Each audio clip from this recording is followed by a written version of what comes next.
just preparing to go live, and it probably has even before I get back. So just bear with me a second because I'm just on another page.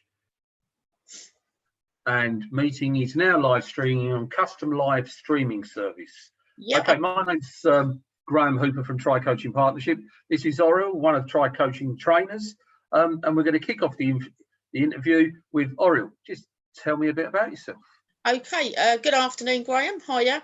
Obviously, I'm based in Kent, and I started my driving instructor journey basically in the year 2000. I had to go around twice, and I also went through the old system of the grade 4 to 6.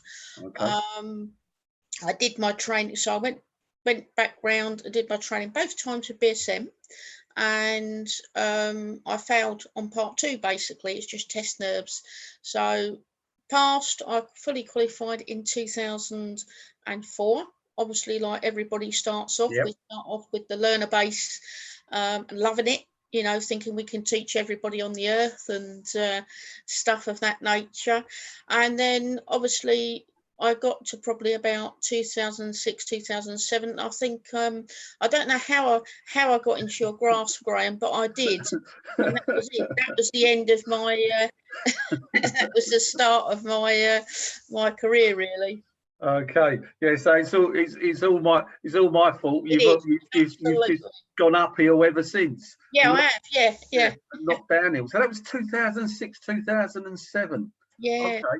So I mean, you're still telling me about yourself, but before that, you were just teaching learners. I think you were with a franchise. I was with BSM from 2004 to 2006, and then from 2006 to 2012, I was with a local franchise. Okay. And you met me around 2006, 2007. Yeah, that's right. Yeah, and I think it was due to the fact that I did, because I was looking at my certificates actually this morning just to think, oh, that's a long time ago. But I think the first training session I ever had with you was to look at the Diamond Special Motoring. So I'd done some advanced driver training with you, and that's it. I couldn't get out of your grip then. You had me. So what did you do? Were you successful then with the Diamond? Yes, I was. Yeah, I passed that. I then went on to, obviously I had IM before that. Yeah. So I've done the Diamond Special Driving Test. I've done ROSPA. ROSPA I've always kept up with gold, touch wood, gold standard. So I've done that, and then from there I think I did some fleet training with you in Folkestone. I remember with Mark Bourne. And Mark Bourne, did you do it with? You did it with Mark Bourne, blimey! Mark, he's gone up the ladder as well. He's the AA business. AA driving instructor training business developer or whatever. Yeah. So yeah, I remember that. Yes. Yeah, I remember that training session in Folkestone. I think we ended up at a friend of mine's house, didn't we, with the training? Yes, that's right. Was it? It wasn't. I think it was Tony Simcock from the That's Big it. Red Yeah, Tony's house. That's it. Yeah. Yeah. I remember that, and we used to go to the garden centre for dinner, for lunch. Yeah. Okay. All right. So you've got to then it's my fault that you passed the Diamond Advance, got a ROSPA Gold, and become fleet registered. Yeah. Absolutely. So what happened? You know, we're at the moment we're still talking about your career. What happened after that? After that, obviously, I then trained to become ORDIT registered. That's your fault again, Graham. Okay. And obviously, I think I let the fleet and the ORDIT lay dormant for some time. I was building obviously on my own confidence, really, probably as a trainer. But the most poignant session training session that I had, and we've had lots, haven't we? Training session I can remember, and I'm just going to say one word to you, and you'll smile. McDonald's. Look, I know. I can picture it all now. What changed in McDonald's in Sheerness? Yeah. We had took one of my learners out, didn't we, Tom? I can even remember the guy's name, Tom, for and he was doing an observational lesson on me, and I think I was due to do my check test, and that's why the training came about. And we went for afterwards, dropped Tom off because he lived in Sheerness, went for a coffee and a chat in McDonald's because it was convenient. And you said to me, "How did that go?" And I went, "Yeah, it was great." Because I thought it was textbook. It was, the old style tick box exercise. It was a great PST lesson. Yeah, it was. It was a great PST lesson, but you just sort of like put your hood up over your head and buried your head in the table. And I thought, oh, what's that here then? Oh dear. That was the start to my coaching route. Yeah. And it was nothing really that you were doing wrong. You were emulating the training that you were given. Yeah, right. Yeah. So in terms of your own moment in time and space, you were completely happy with what you're doing because absolutely nailed what was an old PST. Yeah, absolutely. Yeah. But I knew that wasn't going to really help you when it came to taking the check test back then. So okay, so good. So did you pass your check test then? I did pass it. Yeah, I did pass it. I only got a grade 4. I only ever achieved a grade 4, believe it or not, with my check test. Whether that was down to the area that I took the check test in, I don't know. I'm not going to mention any names or anything. No, okay. There was a few skeletons in the cupboard there. There was. And then obviously when it all changed and it went to the new style of grade A, grade B, as soon as I took my first check test, I got a grade A, which I think was 46 out of 51. Yeah. And I've just redone last August. I did my ORDIT and standard check test, and I got 48 out of 51. So I was a high grade A, which was and that was just down to the way that I've changed the way I train, and obviously the training that I've had with tri coaching over the years and the different courses that I've attended. Oh yeah, because training, you got up to there with the ORDIT with me, and then you're now. What was the first bit of training you did with Tri Coaching Partnership? Remind me. That was BTEC 4. I was the BTEC Level 4 Professional Awarding Coaching for Driver Development. Yeah, and that was in 2012 because I looked at my certificate. Wow. So I qualified for that in 2012. So I probably would have started the training in about 2010, 2011. Then I would imagine. Okay. I think what changed then, Auriel? Because even though you were having training with me, that was still in more development and more development. What changed with the BTEC 4? I think it was actually changing the fact that I always had a level pegging with my students when I was teaching the old way, i.e. I never believed, I'm the teacher, do what I say and you're the student. I always had a level playing field with my clients. But I think I was telling them what to do. It was more of a parent, I'm going to sound very psychological now, it's more of a parent-adult relationship rather than when you go down the BTEC and the coaching, you then start to look at the adult. Where you're giving the clients the opportunity to look at their thoughts and feelings and not just the practical side of their driving, because majority of people, and I was probably well known for teaching students that were very nervous because of my mannerisms and the way that I taught, that the thoughts and feelings were really important for them to help them to develop. And for me also to understand their triggers that was sort of holding them back. Okay. What has the BTEC Level 4 allowed you to do in developing your career even further? Well, it's allowed me, obviously, I think it was the first it gave me an opportunity to get into indoors. Okay. So I've been involved in indoors now, I believe, for about 5 years. I started off with AA Drive Tech. Yep. Cut my teeth with AA Drive Tech for a couple of years.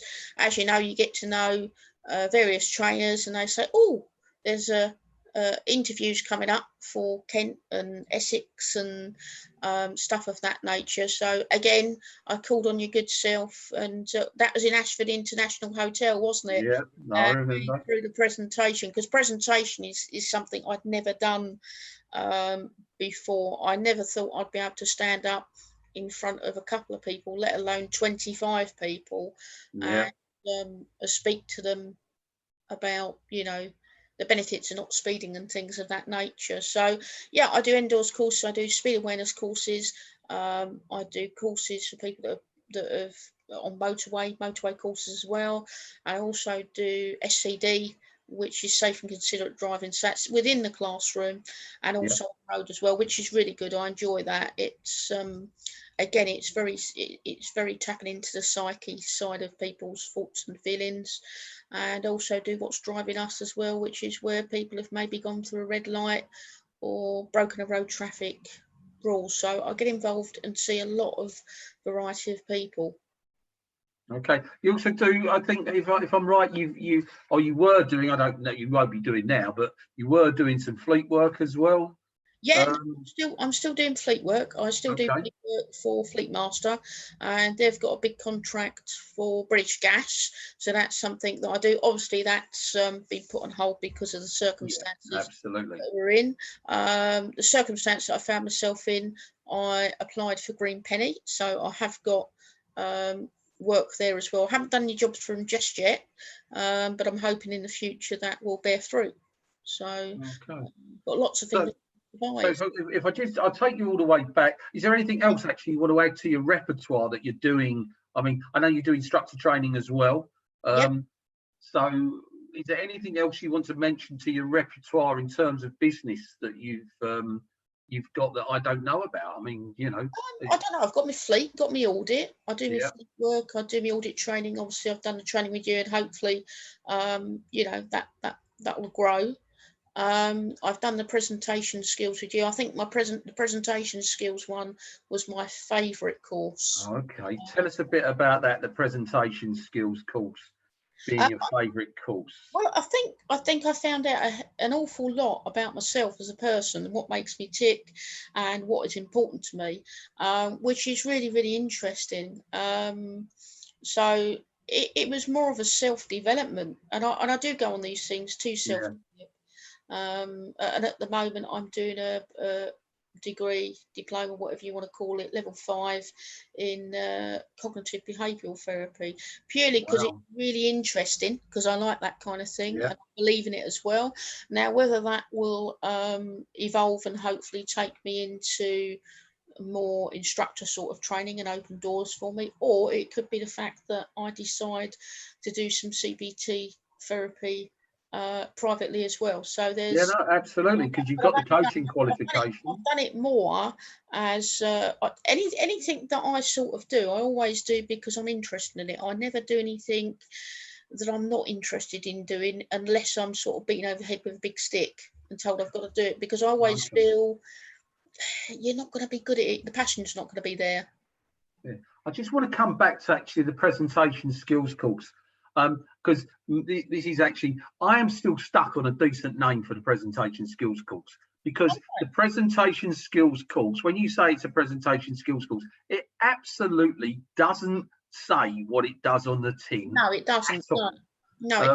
Because you get this idea of, I'm going to stand up and do a PowerPoint presentation in front of an audience, and that's the presentation skills course, and it is so underselling it. You know, and the course is absolutely it's another you know, and I'll say this, it's another life-changing course from Tri-Coaching Partnership. The BTEC 4 we didn't realise was going to be life-changing. The presentation skills course is just that next level up, and it's just again, it's another life changer.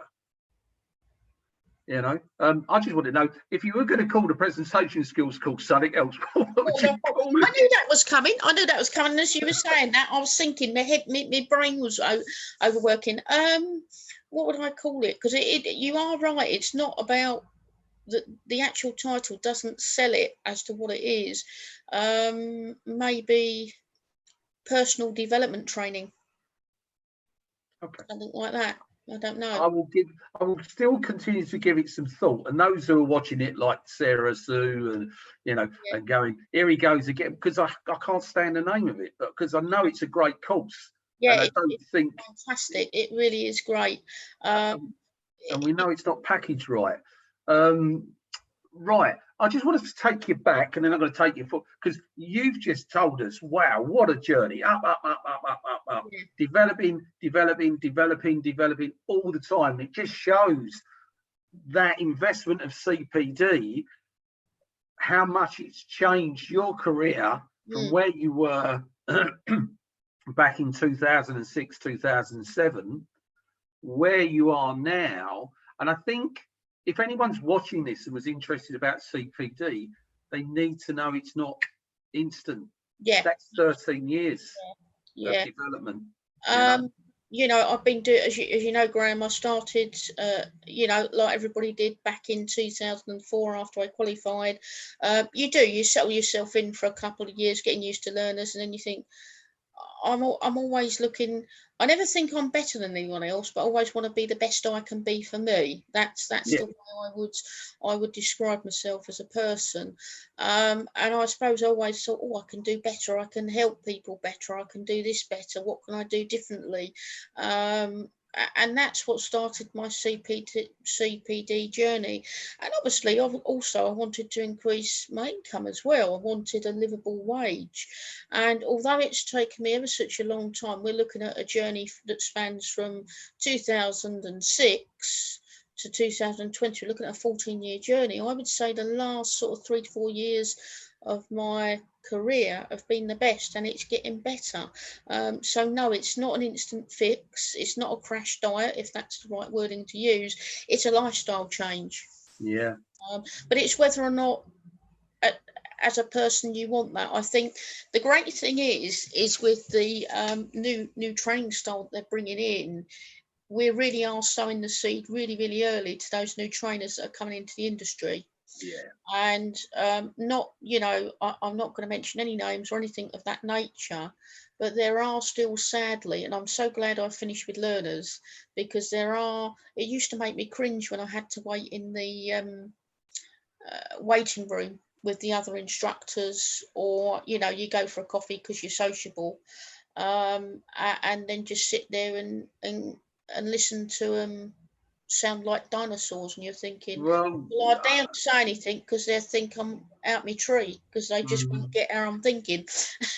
But you see, if you put yourself back to 2006 and you're sitting in their shoes, you don't know what you don't know. No, that's right. I would have thought exactly the same. As I say, going back to that McDonald's cup of coffee, I honestly thought I delivered a fabulous training session, because, as you quite rightly said, it was BST based, which is what was wanted back in the day. Okay. Right. So you've told me loads about your development within business, yeah, and it's been a real success story over time. Do you want to share anything about you? What would you like me to share, Graham? I don't know. I mean, I met you when you were young, free, and single, shall we say? Has anything happened in between? Yeah, that's it. I'm absolutely nailed to the floor now. I'm married, and I've got one stepdaughter. So yeah, no, it's been a fabulous journey, and again, it's the icing on the cake, really. I'm really lucky that I've got a fantastic husband and a brilliant stepdaughter, because they're all they get me. That's the most important thing. They know that I'm ambitious. They know I'm not big-headed, and they always support me in my journey. So for me, that couldn't ask for any more, really. Okay, so tell me a bit. I mean, you got some hobbies? I have, yes, I do have. I work all the time, Yeah, I do go. I go to the pub occasionally. Yeah, okay, so the pub's a good hobby. You come to the pub tonight? What time is it? 7:30. 7 o'clock, I think. But any time you want to come down the pub tonight, we're in the pub from 7 this evening. Right, okay, good stuff. Yes, I like going down the pub. Yeah. I enjoy walking. I love the Lake District. really like the Lake District. I've been up there 3 or 4 times to different parts. One of the things I'd love to do is I'd love to abseil, so that's something on my bucket. Okay. Abseil, and I know my stepdaughter wants to do a tandem parachute jump, so I might go along and do that with her as well. Oh, hang on a sec then. If we're doing tandem parachute jumps, hang on a sec. I just got, if that's what we're doing, tandem parachute jumps, we're just we're changing the background then. Fantastic. Okay, because strapped to that man, hang on, I've got to go the right way. Yeah, is it right? Oh, I can see a bald head. Yeah, it must be you. Yeah, that's me. Strapped to that man who's behind me.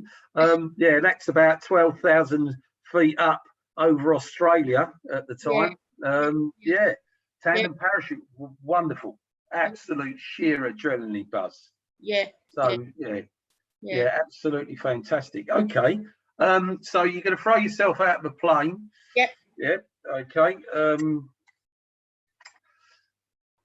It's all right until the parachute opens. Anyway, that's another story. I now speak with a higher voice than what I did before. Where would you see? Where would you like your career to be in 5 years from now? I know you touched on CBT, so where do you see your career going 5 years from now? Well, obviously, I'd like to be. I do love the buzz of classroom training. I'd love to sort of develop, I'd love to deliver more classroom-based courses, obviously for tri coaching. I'm just revisiting the BTEC 4 at the moment with Fiona and Kev at Kent Hill. So that's been really, really interesting. As I say, the presentation courses and things like that, and CBT. But I'm getting to that stage in my career, Graham, where I've got to have another business meeting with you, I think. Okay. And at some point when things blow over, or even if it's a Zoom meeting, to discuss where my next avenue is, because I am very open, as you know, to moving forward and moving up the chain. What I don't want to do is, I've got to that stage now in my career where I'm thinking, well, what on earth can I do next? But I'm sure there's loads of things I can do. And what I don't want to do is, I just don't want to stagnate and say, oh, well, I won't do anything now, I'm happy. I am happy. I am very happy where I am. But I still think I've only just scraped the tip of the iceberg with coaching. Okay, yeah, no, we can definitely have a conversation about that. We won't do it online. No, that's fine. So, well, you've already just touched that, maybe, on what kind of goals you have over the next year. So let's just ask it, how would you describe your training style? My training style, I'd like to say it's open, it's relaxed, it's honest. It is judgmental. That's a horrible word to use. I know judgmental is not a wording that we use in coaching, but what I mean is by that is, I mean, I'm honest with my feedback.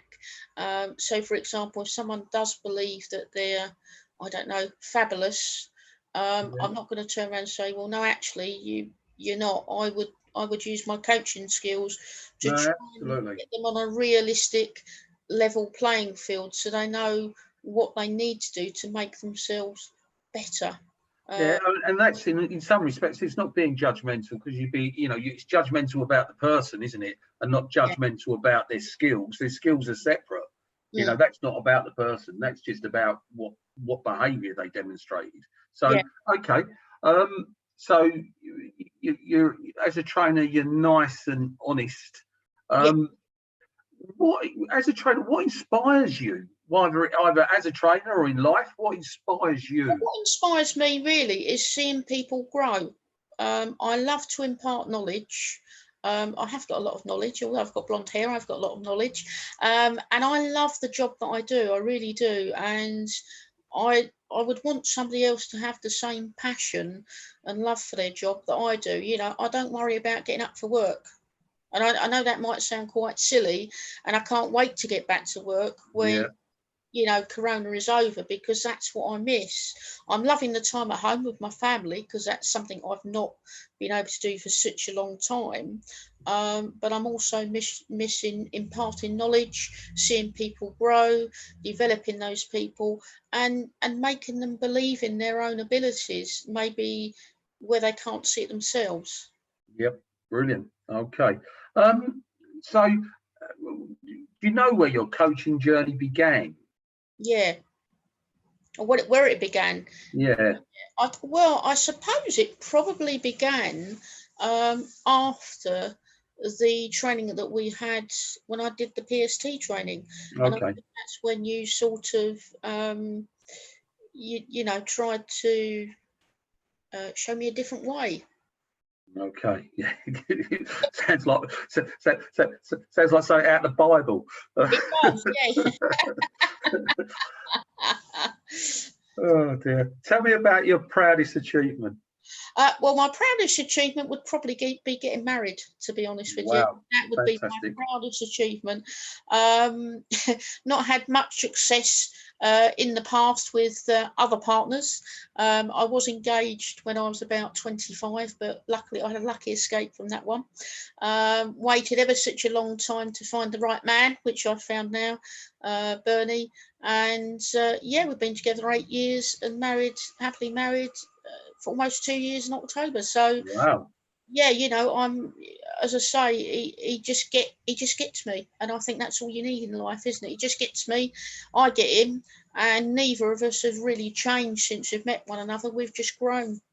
Lovely. So But grown upwards, not outwards. So I suppose with this question, was there a person in your life that's really made a difference? Now I don't want to second guess the answer, but you can keep it short and sweet if you want.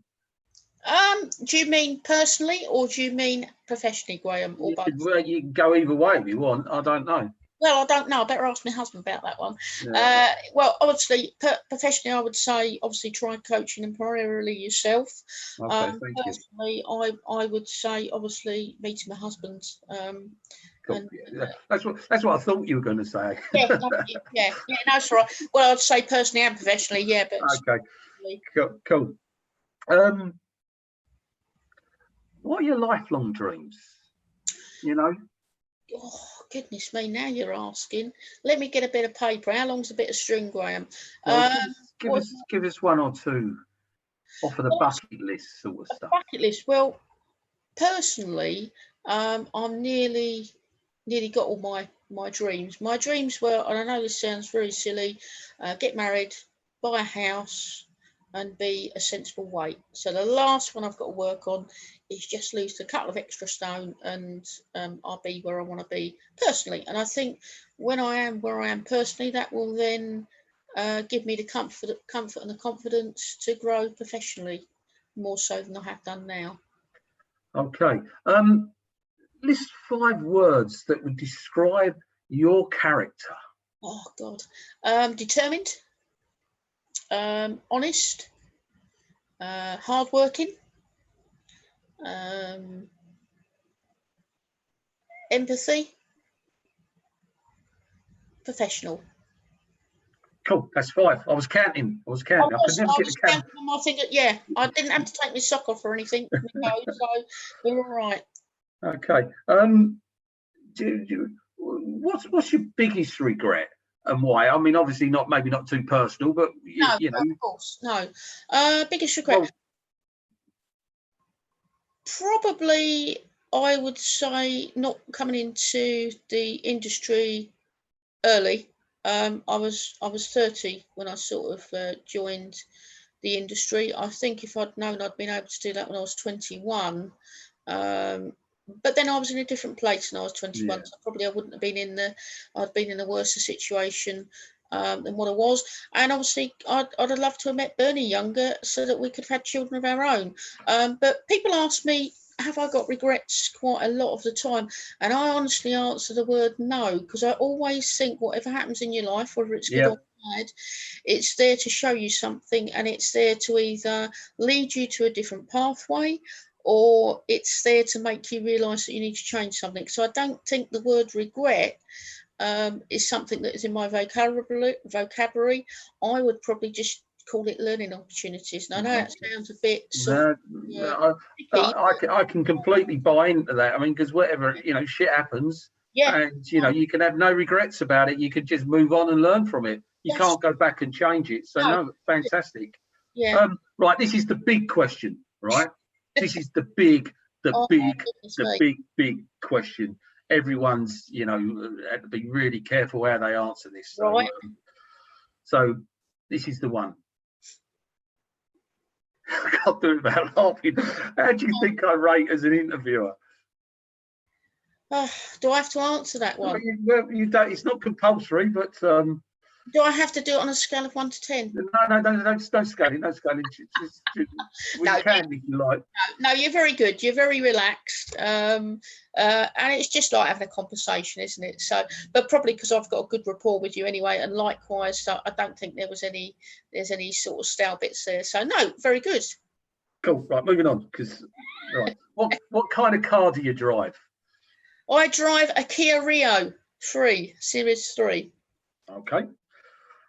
Right, no right or wrong answer. I think I already know the answer to this one, but I'm going to ask it anyway. If you could be anywhere in the world right now, where would you be? Lake District. I'm just like, you knew that, didn't you? You knew that. Yeah. With my walking boots on, walking up a mountain or going for a run. Yeah, lovely. Yeah. Okay, this one. I won't know the answer to this one. Right. What's the last book you read? I don't really read books. What's the last audio book you listened to? I don't listen to audio books. Okay. Sorry.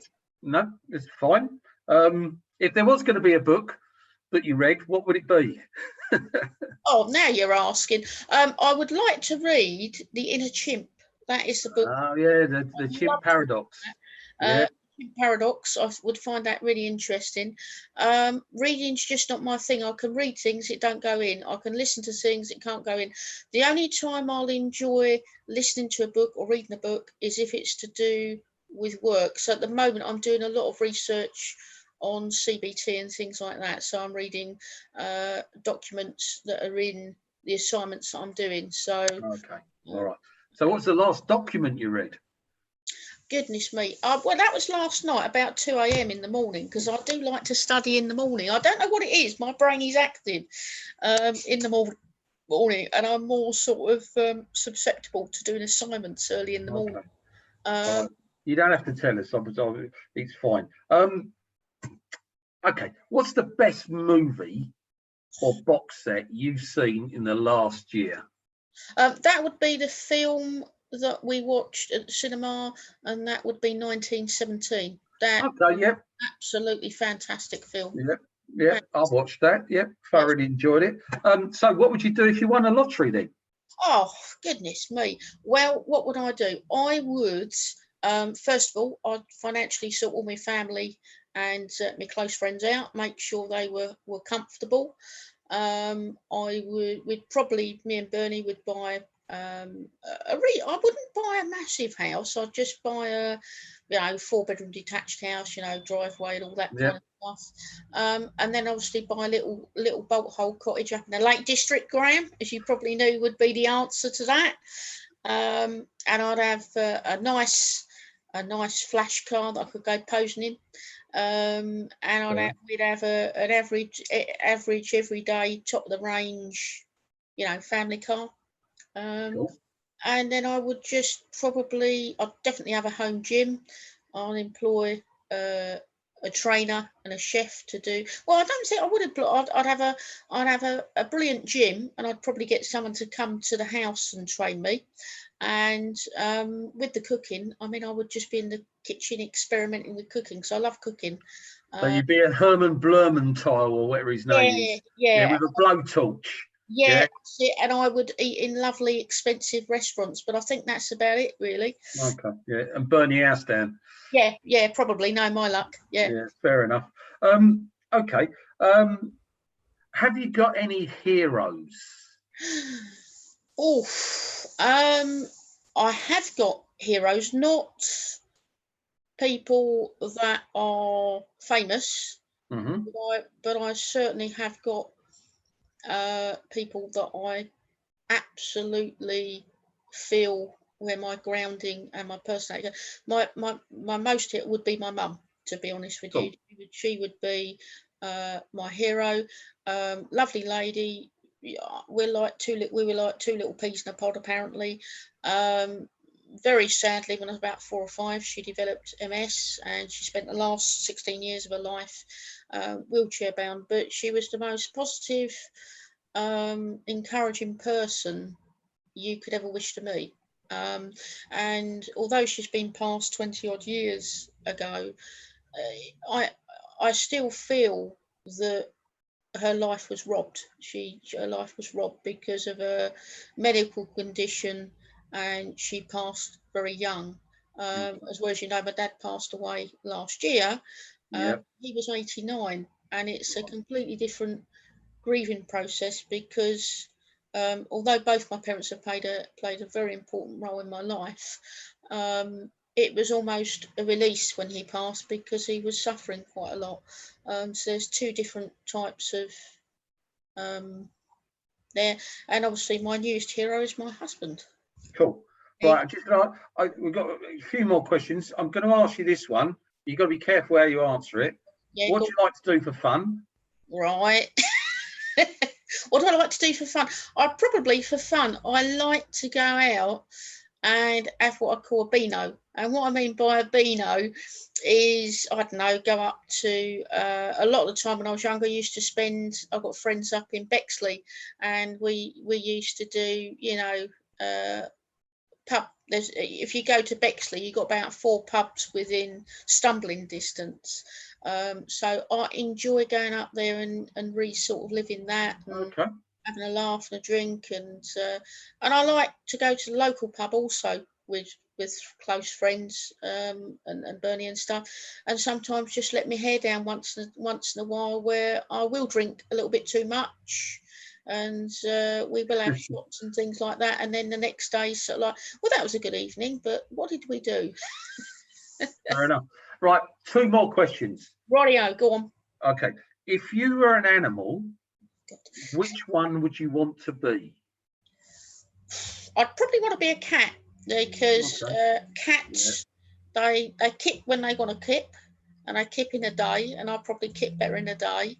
They eat when they want to eat, and they can go and get a takeaway as well, if they fancy getting a takeaway.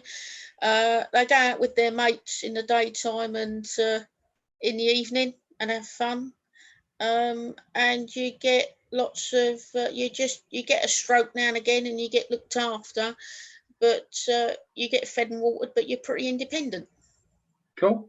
Right, final question. If you could choose one superhero power, what would it be and why?